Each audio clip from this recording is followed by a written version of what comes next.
toutes, bienvenue à l'atelier culinaire La Toque de Zoé. Aujourd'hui, je vais vous partager une recette avec du raisin. Ça va être aujourd'hui du poulet au raisin blanc. Soyez attentifs aux ingrédients car aujourd'hui nous cuisinons salé.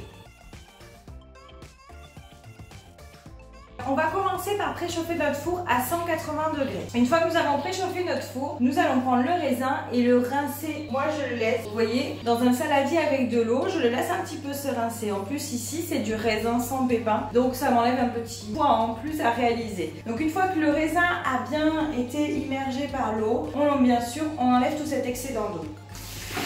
Là j'ai enlevé toute mon eau, je le mets de côté, je le réserve car maintenant on va s'attaquer à la suite de la recette. Donc là j'ai mon poulet, donc on va commencer en fait à faire dorer ce poulet. Donc on place le poulet dans notre sauteuse. Alors si vous n'avez pas un poulet entier, vous pouvez bien évidemment prendre des cuisses de poulet, c'est pas très grave. Et là on va y mettre en fait de l'huile d'olive. On y va généreusement pour mettre l'huile d'olive. Voilà, un petit peu d'huile d'olive. Et on va le faire donc dorer à feu doux, bien évidemment, pour pas que ça crame et que ça commence trop à cuire. Donc là, je lance la cuisson de mon poulet à feu doux, enfin la dorure plutôt de mon poulet. Ensuite, on va commencer à éplucher donc nos échalotes. Donc voilà, on épluche nos échalotes. Alors moi, je coupe toujours mes extrémités, ce qui va m'aider en fait à enlever la peau assez facilement. On fait pareil avec donc la deuxième échalote. En faisant ça, on n'oublie pas notre poulet qui est en train de dorer. Parce qu'il ne faut pas qu'il dore pendant longtemps. Hein. Il va dorer 2-3 minutes. Là, ça commence à crépiter. Donc, je surveille en même temps mon poulet. Voilà, on n'hésite pas à tourner. Hein. La dernière échalote. Une fois qu'on a fait ça, on va donc hacher nos échalotes. Donc je les coupe en deux et je fais des tout petits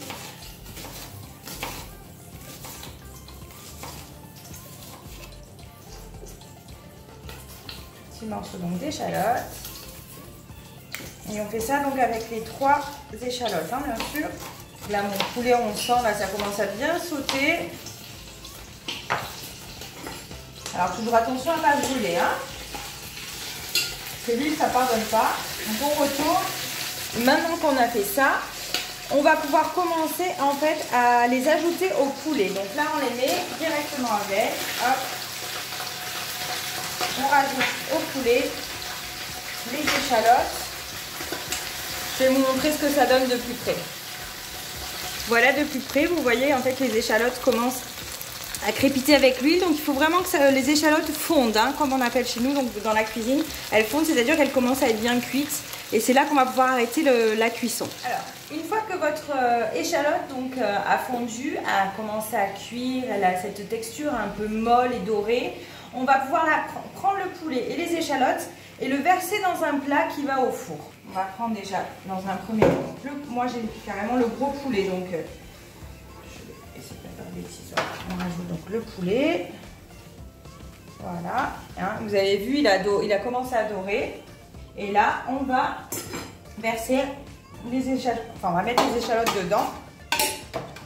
Alors, donc, je prends mes échalotes et je rajoute tout dans le plat. Voilà. Hop. Voilà. Donc là, on réserve, on met de côté. Dans la sauteuse, contenant encore les sucs de cuisson. Donc là, vous voyez, il me reste encore un peu d'échalote, un peu de sucre de cuisson. On va ajouter l'eau, donc les 40 centilitres d'eau. Les épices.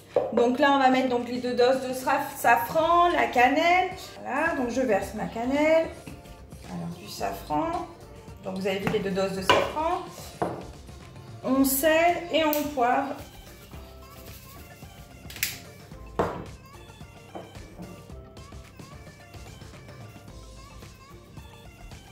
Voilà. Donc, une fois qu'on a fait ça, on va porter le tout donc à ébullition. Voilà, donc on attend bien ébullition. Et une fois qu'il y aura eu l'ébullition, on va le verser sur le poulet. Donc là, c'est parti à feu doux. Donc là, vous voyez, ça y est, l'ébullition commence. Je vais pouvoir le verser très rapidement sur mon poulet. Voilà, donc mon four vient de biper, il est chaud. Donc on va pouvoir enfourner après le poulet. C'est en pleine ébullition, je l'arrête et je verse donc cette petite préparation sur le poulet. Voilà. Alors là, on a toutes les odeurs des épices qui se dégagent. C'est un pur plaisir des narines.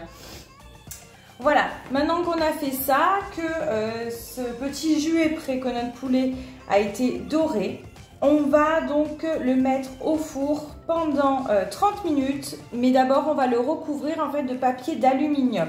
Vous avez vu, les raisins sont toujours là, on ne les a pas encore mis. Hein. Donc là, on recouvre le poulet d'aluminium. Il est recouvert, je vais l'enfourner de suite. Donc on a dit à 180 degrés, on n'oublie pas. Hein. Pendant ce temps, je vais enlever donc tout mon raisin un par un de cette grappe. Et je vais les réserver, les mettre de côté encore une fois. Ça me permet d'attendre et de patienter le temps que le poulet cuit. Bien sûr, vous avez vu, c'est une recette assez rapide, assez facile, que l'on peut faire le midi pour le soir, parce que c'est toujours meilleur après que ça ait bien macéré. Et vous voyez, on utilise du raisin. Moi, j'ai pris du raisin qui est un peu abîmé, qui est un peu touché. Comme ça, toujours pareil, hein, pour ne pas perdre le raisin. En plus, c'est super bon.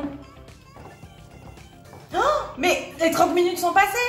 Il faut de suite que je sorte le plat du four et que je commence à mettre le raisin. Et oui, alors c'est parti. Voilà, donc là je suis sortie du four. Avec précaution, on enlève le papier aluminium.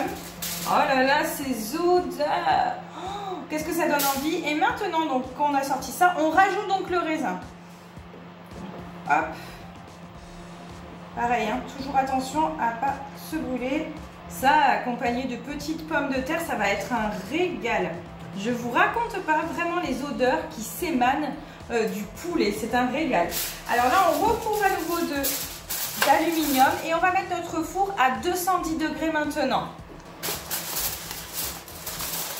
Au four avec le papier d'alu à 210 degrés pendant encore 15 minutes. Et voilà, donc notre poulet est prêt. Maintenant, il a cuit. Vous allez voir ce que ça donne. Alors, regardez. Il est super doré. Il y a les raisins, le jus. Qu'est-ce que ça donne envie? Donc, recette très simple à faire en famille, même seul, si on a envie d'un bon poulet au raisin. Donc, c'est super. Il est cuit. On va pouvoir donc passer à table. Ok, alors là, je crois qu'il y en a qui ont envie de manger. Donc, je vais devoir vous laisser parce que le poulet, je pense qu'il ne va pas rester longtemps dans le plat. Je vous dis à très bientôt pour la toque de Zoé. Bye bye!